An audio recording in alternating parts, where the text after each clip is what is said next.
Bapak Ibu yang kami hormati, terima kasih, bersyukur alhamdulillah pada kesempatan hari ini kita dapat berkumpul dalam acara penyampaian materi penyebaran pemahaman dan penerapan pengalaman budaya positif terutama di SD Negeri Kedawung 2 dari saya Rusmiati SPDSD, guru SD Negeri Kedawung 2, calon guru penggerak angkatan 11 Kabupaten Cilacap. Bapak Ibu yang kami hormati, kami mulai ke materi ini bahwa di sini yang kami sampaikan adalah konsep inti budaya positif Bapak Ibu. Konsep inti budaya positif nanti kita ada 8 poin, yaitu perubahan paradigma belajar, motivasi perilaku manusia, disiplin positif, posisi kontrol guru, nilai kebajikan, keyakinan kelas, kebutuhan dasar manusia, dan segitiga restitusi. Kemudian Bapak Ibu guru, pembelajaran dengan paradigma baru. Ini pembelajaran yang dirancang berdasarkan prinsip pembelajaran berdiferensiasi sehingga murid belajar sesuai kebutuhannya berdasarkan tahap perkembangan sesuai teori psikologi modern untuk mewujudkan profil pelajar Pancasila.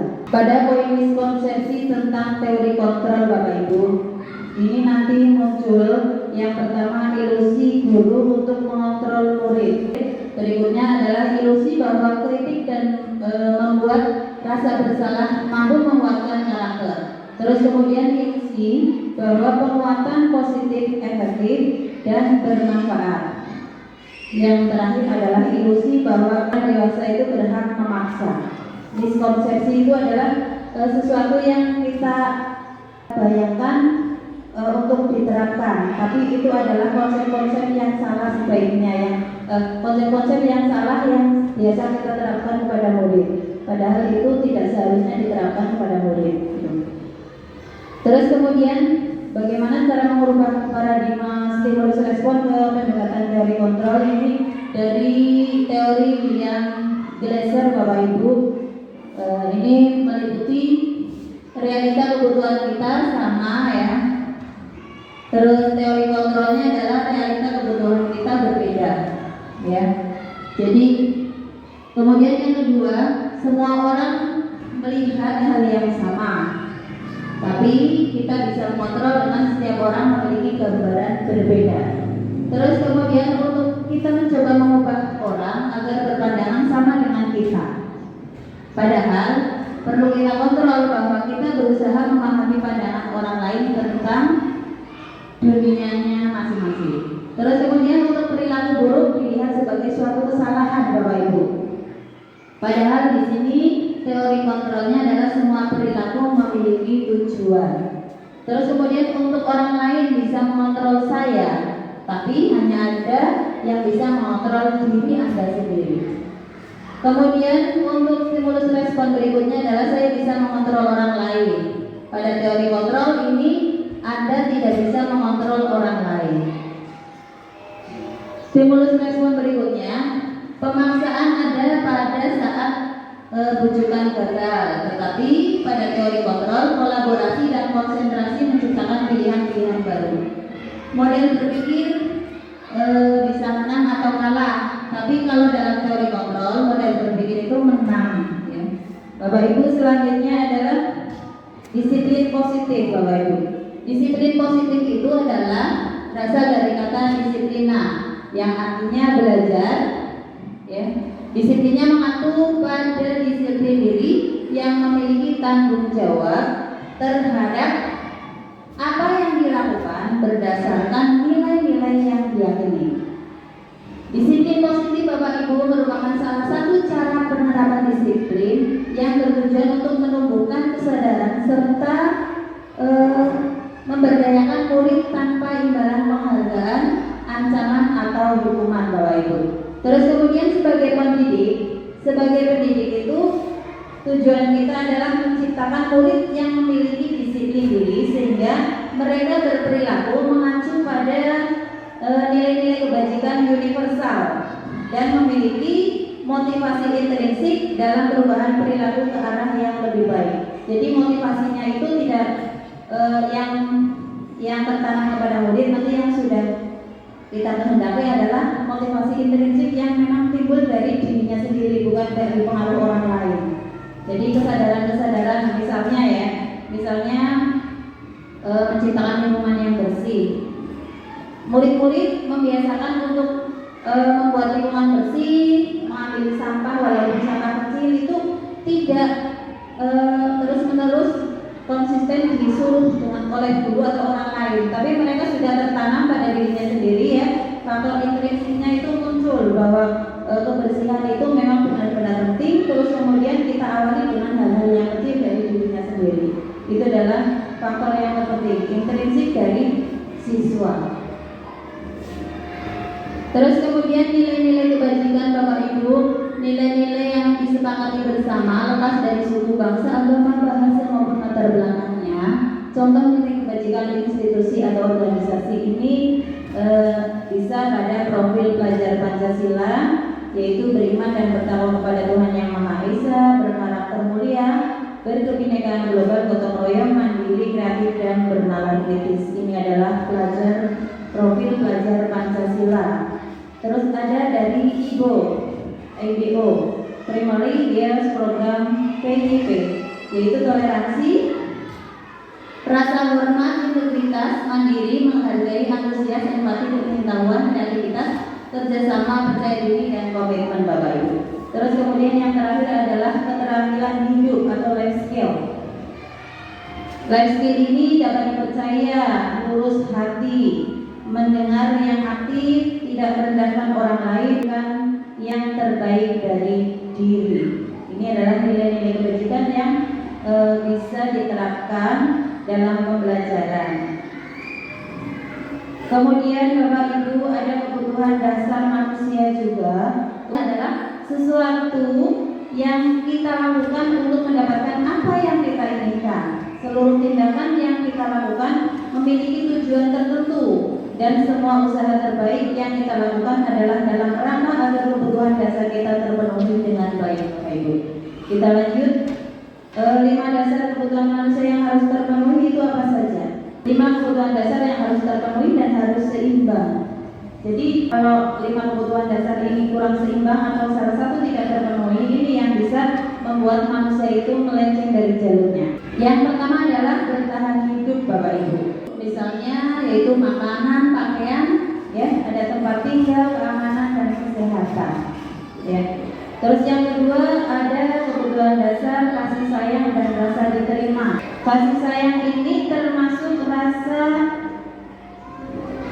cinta dari keluarga, saudara juga, ya. Jadi ketika rasa sayang dan rasa diterima ini adalah termasuk sebuah kebutuhan dasar manusia dari orang-orang terdekat, ya, misalnya dari keluarga, orang tua, ya, di keluarga dari anak-anak, dari suami, dari istri. Ini masuk ke kebutuhan dasar manusia pada poin kasih sayang yang dan rasa diterima. Terus kemudian Bapak Ibu, yang ketiga adalah penguasaan. Penguasaan ini yang termasuk adalah harga diri, keinginan untuk dianggap, terus memimpin, berprestasi, diakui dan didengar. Terus kebutuhan dasar yang selanjutnya adalah kebutuhan kebebasan Bapak Ibu. Jadi kita semua sebagai manusia itu butuh kebebasan juga, yaitu contohnya adalah kebebasan untuk mandiri, memiliki pilihan, mencoba hal baru, mampu mengendalikan arah dirinya. Kemudian yang terakhir sebagai kebutuhan dasar manusia adalah kesenangan Bapak Ibu. Kesenangan, yaitu termasuk di dalamnya adalah bermain, humor, ya, lelucon, antusiasme, dan tertawa. Tertawa termasuk kebutuhan manusia, ya Bu. Jadi Bapak Ibu jangan segan-segan untuk tertawa atau tersenyum. Itu adalah termasuk kebutuhan dasar manusia. Jadi ketika kebutuhan dasar manusia yang kelima ini tidak seimbang, itu kehidupan kita ada yang masih kurang. Terus kemudian untuk motivasi perilaku manusia Bapak Ibu, motivasi perilaku manusia itu ada motivasi ekstrinsik dan motivasi intrinsik. Itu tadi yang sudah saya sebutkan bahwa motivasi intrinsik itu motivasi yang tidak dapat dari luar, tapi dengan kesadaran sendiri itu sudah melakukannya dengan konsisten dari motivasinya itu dari dirinya sendiri. Kalau yang motivasi ekstrinsik itu masih dari luar dirinya sendiri. Itu untuk motivasi ekstrinsik itu untuk menghindari ketidaknyamanan atau hukuman biasanya. Sepertinya kalau murid ya takut kepada guru itu karena takut dihukum atau takut mereka itu tidak nyaman. Nah, itu adalah motivasi-motivasi yang masih berasal dari luar, disebabkan oleh karena ketakutan-ketakutan atau hal-hal lain yang tidak mereka inginkan. Terus kemudian motivasi ekstrinsik itu mendapatkan imbalan penghargaan dari orang lain. Mereka itu melakukan sesuatu hal tapi dengan motivasi untuk mendapatkan imbalan atau hadiah dari pihak lain. Itu adalah termasuk motivasi ekstrinsik, ya, yang muncul karena memang ada faktor dari luar dirinya gitu. Terus kemudian yang motivasi intrinsik Bapak Ibu untuk menjadi orang yang mereka inginkan dan menghargai diri sendiri dengan nilai-nilai yang mereka percaya, ya. Jadi apapun yang mereka lakukan, yang kita lakukan, ya tidak hanya murid, guru juga ya, itu motivasinya sudah dari diri sendiri Bu, ya. Misalnya kita sebagai guru, ya motivasi intrinsik yang muncul, kita berangkat pagi, berangkat basi bukan karena takut ditegur kepala sekolah, itu bukan, tapi memang kesadaran kita karena memang sudah komitmen kita datang sebelum waktu yang ditentukan, gitu ya. Terus kemudian tadi faktor ekstrinsik itu juga ada meliputi hukuman, ada yang karena konsekuensi, ada yang kita juga melakukan restitusi Bapak Ibu. Ya, di sini termasuk di poin hukuman itu tidak terencana dan tiba-tiba. Murid tidak tahu apa yang akan terjadi atau tidak dilibatkan, terus bersifat satu arah berupa hukuman atau psikis. Ini adalah poin di hukuman. Untuk konsekuensi itu biasanya terencana Bapak Ibu. Konsekuensi terencana atau disepakati sesuai peraturan. Ya, murid tetap dibuat tidak nyaman dan sikap guru selalu memonitor murid. Ya, itu kalau konsekuensi. Terus restitusi. Ada di poin restitusi adalah proses menciptakan kondisi bagi murid untuk memperbaiki kesalahan. Ya. Proses kolaboratif yang mengajarkan murid untuk mencari solusi sendiri. Di sini alhamdulillah kemarin saya juga sudah mempraktekkan di kelas 6 untuk restitusi, segitiga restitusi. Di situ di mana siswa melakukan kesalahan, terus kita panggil, kita tanya untuk kesalahan itu supaya siswa menyadarinya, terus kemudian intinya melanggar kesepakatan, melanggar aturan, terus ditekankan untuk siswa menyadari tidak mengulangi kesalahan yang sudah mereka lakukan. Terus kemudian ada 5 posisi kontrol guru Bapak Ibu. Ini 5 kontrol guru ya. Posisi kontrol guru adalah yang pertama menghukum, membuat rasa bersalah sebagai teman, sebagai pemantau, dan sebagai manajer. Jadi posisi kita nanti dengan siswa itu ada 5 itu Bu. Ya, posisi kontrolnya kita sebagai guru, yaitu kita menghukum, kita membuat rasa bersalah kepada siswa, atau kita sebagai teman, atau kita sebagai pemantau, atau kita sebagai manajer. Terus kemudian contoh penerapan 5 kontrol guru ya. Ini adalah sebagai penghukum. Nah, sebagai penghukum hormat pada bendera misalnya. Bapak Ibu pernah melakukan itu? Misalnya anak melakukan kesalahan, terus Bapak Ibu misalnya di sini saya contohkan ketika siswa tidak memakai atribut lengkap ya pada saat upacara itu, Bapak Ibu terus setelah kegiatan upacara, anak-anak yang tadi tidak memakai atribut tinggal di lapangan, terus silakan hormat kepada bendera sampai 1 jam. Nah, itu adalah sifatnya menghukum Bapak Ibu. Jadi kita sebagai penghukum, ya. Terus kemudian yang kedua, kita itu berapa kali Bapak Ibu harus memberitahu kamu selalu saja mengecewakan Bapak Ibu. Ya, sudah berapa kali saya sudah mengingatkan kamu, ternyata kamu masih mengecewakan Bapak Ibu. Sebagai guru itu kita membuat merasa bersalah terhadap peserta didik Bapak Ibu. Nah, jadi kita melakukan penekanan seperti itu.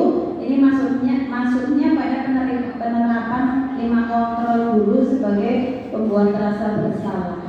Jadi nanti setelah dikatain seperti itu, anak-anak jadi merasa bersalah ya Bapak Ibu. Terus kemudian kontrol kita sebagai guru itu di sini posisi sebagai teman. Biasa kita sudah melakukan mungkin ya Bapak Ibu. Ayo dong ikut aturan sekolah ya. Tolong bantu Bapak Ibu guru ya, sekali ini saja ya. Sudah tidak apa-apa. Lain kali jangan sampai berbuat seperti ini lagi ya. Kadang kan kita berkomunikasi kepada siswa yang telah melakukan kesalahan seperti itu ya Bapak Ibu. Itu maksudnya kita sebagai teman. Jadi untuk merangkul peserta didik dengan kalimat-kalimat yang memang familiar dengan murid, yang murid itu nanti menganggap kita itu sebagai apa ya? Kalau antara guru sebagai teman dengan murid lah ya. Terus kemudian sebagai pemantau, ini guru sebagai pemantau. Contohnya yaitu kamu sudah melanggar peraturan sekolah, ya. Nah, kamu tahu nggak konsekuensinya? Misal ini saya nyontohkan yang tidak memakai atribut satu upacara ya. Mungkin di lapangan kita pernah melakukan di kasus-kasus yang lain. Tapi misalnya nih, kamu sudah melanggar peraturan sekolah, kamu tahu konsekuensinya enggak? Pada siswa kita tanyakan seperti itu. Terus setelah upacara nanti kamu beli atribut ya sana ke koperasi sekolah, biar nanti kamu tidak melakukan pelanggaran itu lagi, jangan diulangi lagi ya. Itu sudah termasuk pemantauan bagi guru atau posisi kontrol guru. Terus yang terakhir ini adalah sebagai manajer Bapak Ibu. Apakah kamu tahu kesalahanmu? Kira-kira bagaimana kamu memperbaiki kesalahanmu? Biasanya kalau kita menghadapi anak yang bersalah langsung kita tunjuk saja ya Bunda. Kamu kenapa melakukan itu? Gitu ya. Nah, ini nanti kita bisa milah-milah Bapak Ibu, kita maksudnya di posisi yang mana, gitu, ya. Tapi ini yang endingnya itu kita harus bisa sebagai manajer Bapak Ibu. Yaitu contoh kalimat yang kita ungkapkan kepada siswa itu, apakah kamu tahu kesalahanmu? Nah, nanti kan siswa terpancing untuk berpikir, terus kira-kira bagaimana kamu memperbaiki kesalahanmu. Jadi siswa itu nanti memunculkan ide-idenya untuk memperbaiki kesalahan yang telah dilakukan. Bapak Ibu yang berbahagia, posisi kontrol apakah aku, ya, saya kecewa sekali dengan kamu, ya. Kan pernah kita katakan ke siswa seperti itu ya. Terus kemudian ada posisi kontrol apakah aku, kamu tidak pernah benar melakukannya, salah terus. Karena memang siswa itu rata-rata masih membutuhkan bimbingan dari guru ya. Jangan langsung memvonis kesalahan siswa. Terus kemudian posisi kontrol apakah aku yang berikutnya adalah apa rencanamu untuk menyelesaikan masalah ini. Ketika anak melakukan kesalahan ya, menjadi satu masalah ya, kita ke anak itu muncul pertanyaan ini, Bapak Ibu, apa rencanamu untuk menyelesaikan masalah ini ya. Terus kemudian ayolah lakukan demi Bapak Ibu enak ya, kepada murid-muridnya. Terus kemudian kontrol berikutnya apakah aku, yaitu kamu tidak akan mendapat nilai jika mengerjakan tugas nanti kalau seperti itu. Pernah Bu seperti itu Bu? Orang kan benci gue loh. Ya, gitu. Nanti arahnya kita nanti ke sini Bu, keyakinan kelas ya Bu ya. Jadi setiap tahun ajaran baru kita masuk ke kelas, kita konsep untuk membentuk keyakinan kelas bersama siswa Bapak Ibu. Saya juga sudah mencoba membuat kesepakatan kelas ya. Itu sudah kami sepakati di kelas 6 ya. Kalau kenapa kesepakatan kelas, keyakinan kelas, bukan peraturan kelas. Kalau kesepakatan kelas itu berlaku atau prosesnya itu dari seluruhnya berlaku dibentuk oleh seluruh warga di kelas, terus kemudian diberlakukan juga untuk seluruhnya. Tapi kalau peraturan biasanya hanya dibentuk oleh pihak tertentu, misalnya sekolahan apa gurunya saja gitu, peraturan bentuknya. Jadi di sini adalah keyakinan kelas karena di situ dibentuk bersama untuk disepakati bersama Bapak. Bersifat abstrak Bapak Ibu.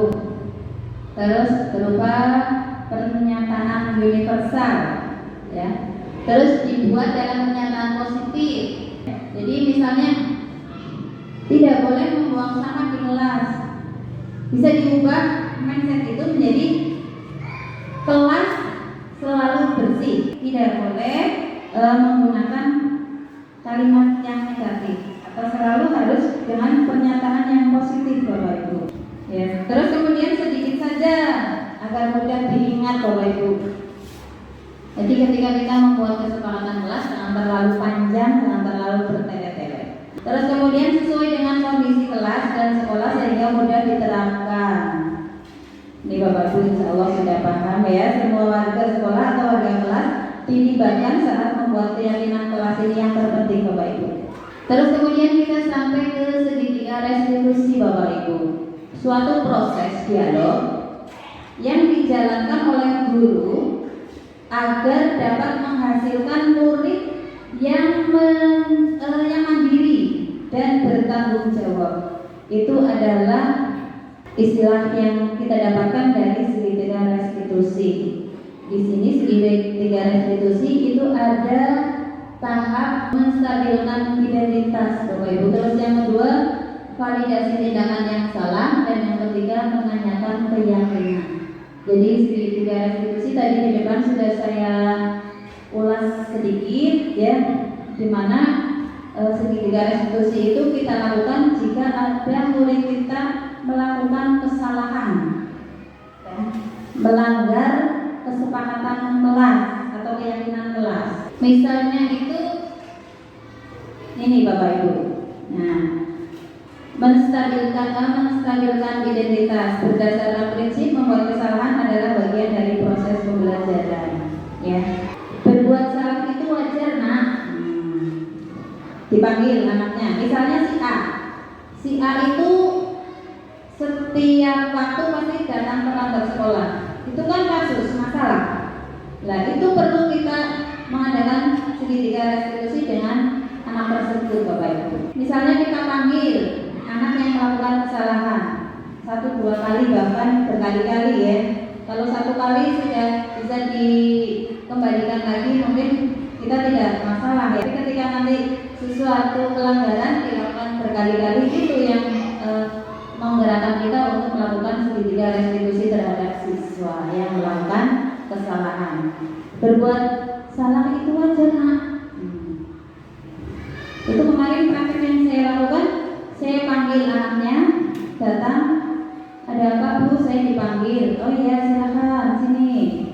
Terus bertanya, kamu tahu nggak saya panggil ke sini? Tahu Bu? Katanya saya sering terlambat misalnya begitu. Ada yang juga yang tidak tahu. Kamu tahu nggak saya panggil ke sini? Nggak tahu Bu, kenapa? Oh, kenapa kamu saya panggil ke sini? Dan seterusnya sampai dengan nanti asumsi di menstabilkan identitas itu bahwa berbuat salah itu wajar. Ya. Tidak ada manusia yang sempurna. Bapak Ibu juga pernah melakukan itu. Bapak Ibu tidak mau mencari siapa yang salah, tetapi Bapak Ibu di sini ingin mencari solusi. Jadi ketika segitiga restitusi itu kita lakukan, kita memanggil anak yang melakukan kesalahan itu, kita tidak akan memvonis dia, memvonis siswa itu. Terus menanamkan rasa bersalah kepada siswa, tapi kita hanya ingin mencari solusi dari permasalahan yang dia lakukan. Terus kemudian kita lakukan dengan validasi tindakan yang berikutnya, Bapak Ibu.